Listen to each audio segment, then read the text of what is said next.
By embracing those policies, what Barack Obama has done is transform these policies from radical right-wing extremism into bipartisan consensus.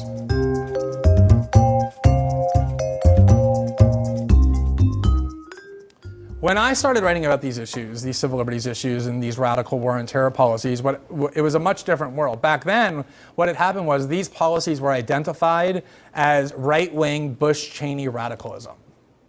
And these policies triggered a very intense and divisive debate because you had one half of the country, the Republican Party, defending them because their president was defending these policies, and you had another half of the country, the Democrats, pretending to oppose them.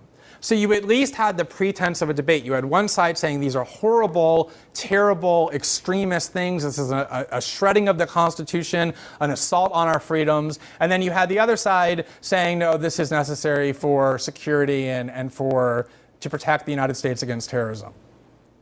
By embracing those policies, what Barack Obama has done is transform these policies from radical right-wing extremism into bipartisan consensus.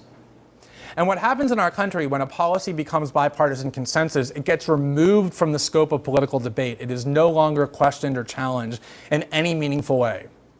There's a law professor at Yale, Jack Balkin, who has looked at how that has happened several times in recent history. When Franklin Roosevelt created the New Deal, the Republicans were furious because they were backed by corporate power. They thought this was socialism. They couldn't wait to elect a Republican to undo this all.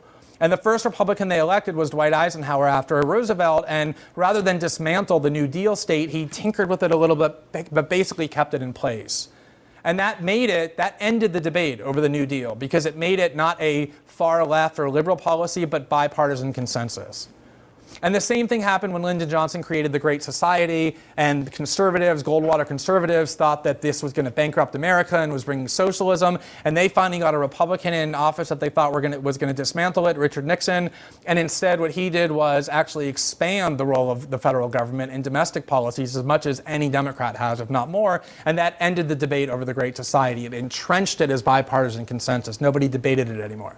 And that's what Barack Obama has done with what only 2 short years ago he himself said was a fundamental and radical assault on American liberty and American values, and was bringing disgrace and shame to the world. Jack Goldsmith, who worked in the Bush Justice Department and was a right-wing ideologue who supported all these policies, wrote an article in the New Republic last year celebrating the fact that Obama, he was complimenting him, had done more to entrench Bush and Cheney's terrorism and civil liberties policies than anything George Bush and Dick Cheney could have ever dreamed of doing, because he converted it into this bipartisan harmony. And you very rarely hear Democrats any longer, the people who were screaming about shredding the Constitution and impeaching George Bush and Dick Cheney over these policies, you very rarely hear them talking anymore about these policies, because there's no longer any political value to it, because it's not the Republicans doing it, but their party's president.